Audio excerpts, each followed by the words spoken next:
Hello everyone, in this video we are going to learn K sound. K sound. K is a special sound because letter C and letter K we can give the same sound, that is K. K. The people often make mistake in the sounds. They feel like that is a strong sound. Actually that's not a strong sound, and moreover it's unvoiced sounds. Unvoiced sounds. So already I have told that what's unvoiced sounds. So when we pronounce this sounds, actually we have to produce the air, right? So that is unvoiced sound. So when we pronounce this sounds, we have to produce the air, and this is unvoiced sound. And we should not make the strong sounds for this particular sounds. So the people often make mistake in that particular part, like they pronounce like as it is a very strong sounds. Like for example, keep. So that is wrong pronunciation. So let me tell you how we have to pronounce the K sounds first. It has to starts with like K, and it has to be ends with a low pitch like K. K. So exactly, let me tell you a tip for you to pronounce this sounds in the exact way. It has to be starts with K and it has to be ends with her sounds. K. For example, kettle. So kettle is the wrong pronunciation. We have to pronounce as K. Kettle. Keep. Cat. Kite. Kid. Kit. Kitten. Right? So we have to pronounce in this way, but it's very good sounds. So when we make, so we feel that is a unvoiced sounds, and moreover we can feel very relaxed sounds, not as a strong sounds, right? So now let's learn the tongue twister regarding a K sound.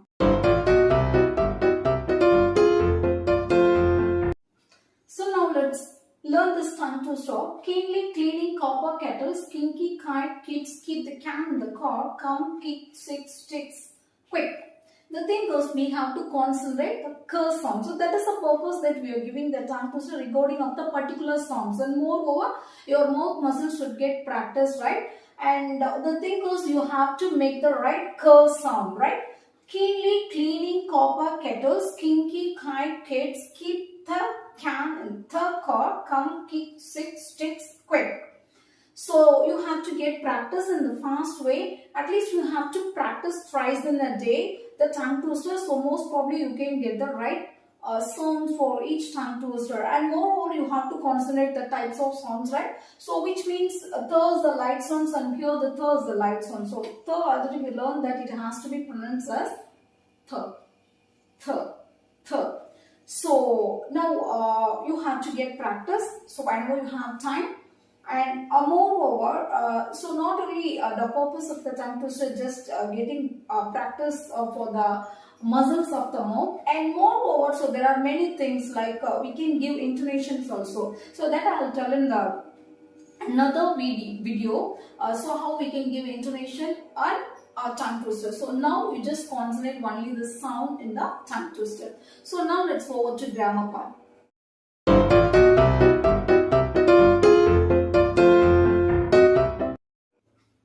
So previous classes we learned how we can make positive sentences in simple present and negative sentences in simple present, right? So in this video we are going to learn how we can make sentences, questions at simple present. So right, for example, I go to school regularly. I go to school regularly. So the thing is, come first, verb has to come next, right? Subject has to come first, verb has to come next. So that is a thing. But when we change into question, or when we ask such a question, the thing is, verb has to come first, subject has to come next. Verb has to come first, subject has to come next. Like reverse. Sentence means subject, verb. Question means verb, subject, right? So now let's make a question in the sentence. I go to school regularly, right? So go, actually in go, that we can split it as do plus go. Goes, we can split it as does plus go. in past like went, so that we will learn later, but now for simple present we need only go and goes, right? So for go, do plus go, goes, does plus go. So you just get it in your mind, and don't confuse with when you make a question he, she, it, as well as I, we, you, they. I, we, you, they, that is the one part, and he, she, it, that is another part. Okay, so for I, we, you, they, probably we use do. For he, she, it, we use does. So that is in one part, this is in another part, right? So now let's learn how we can make question. So we have split it as do plus go, right? So verb has to come first, as I said. So this is the verb, right? Do plus go. So do has to come first. So before we make question, we have to be clear with the thing. So the thing is, questions has two types, right? WH question, yes or no question. WH question, yes or no question. So what is WH question? The questions starts with either W question word or H question word. So that we can say WH question. For example, when you go to school, how do you go to school? So the question word starts with the question word like when, how. So when starts with W, how starts with H, right? So this is called WH question. And yes or no question. For example, do you go to school regularly? So the answer might be either yes or no, right? Yes, I go to school regularly. No, I don't go to school regularly, right? So this is the thing. So answer might be either yes or no. That is called yes or no questions, right? So now let's learn how we can make a yes or no questions, right? So for that, very simple, the verb has to come first, right? So do has to come first. So do I go to school regularly? Do I go to school regularly, right? So do I go to school regularly? Do I go to school regularly? So as I said, I, we, you, they, that is a pack of one part, right?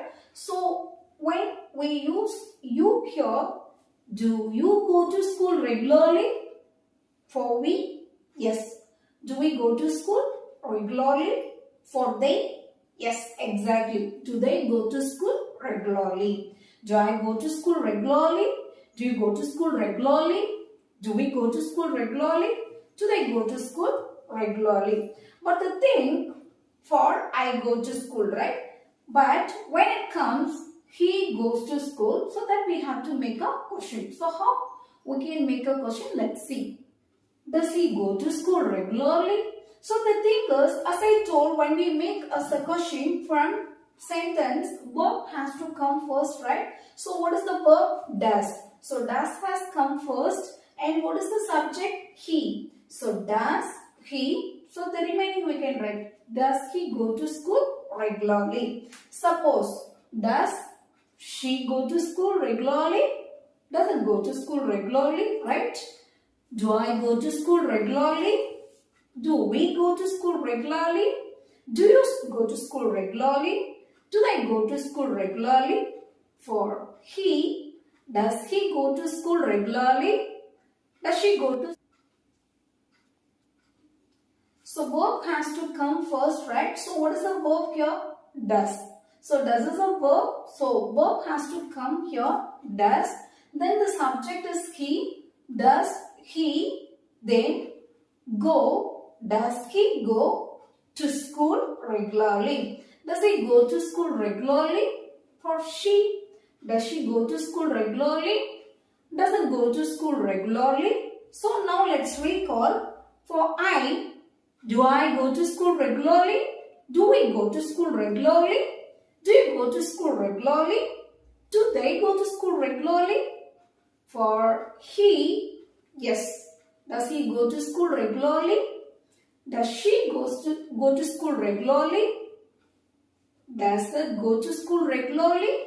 Exactly. So remember, when often people make mistake only in this part, does he go to school regularly?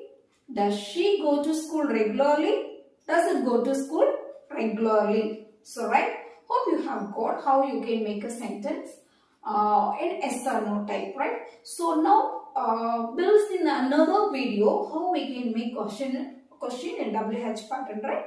So do practice, because the thing is why I have giving activity for you all, because you have to practice like so what are the questions that you're framing, uh, and more you have to construct the sentences, right? And hope I have got many comment like so they are practicing the simple present. So I'm very happy that, because I just really find fruitful of what I'm doing here, right? So you have to also make question, right? So what are the things that you do every day, right? So when you ask your friend like so what do they do regularly, right? How do you come to school, right? So how, that is a WH question. So instead of that, if you want to ask the yes or no type, like you can ask do you go to market every morning? Do you read newspaper every day? Do you watch news every day? So that you can ask many questions, right? So you have to frame many questions, right? So now let's learn word for the day. Don't take it to heart, which means, for example, when my friend asked me to come shopping with her, but really I just love to shopping with her, but I have an important work, right? So how can I tell her? So don't take it to heart, that is very polite word. So I can tell to my friend like, yeah, I'll be with you in shopping and I would like to be with you in shopping, but I have an important work. Don't take it to heart, right? That is a very polite word, what we are trying to say, and they can understand, right? So don't take it to heart. So try to practice in your daily life. So this is the word for the day, right? So now let's have a small recapitulation of what we have learned today. And we learned curse sound and tongue twister, and we know to frame question in simple present and word for the day. Don't take it to heart, right? So let's catch you in the next video. If you want to follow the classes, you can subscribe our channel. Thank you.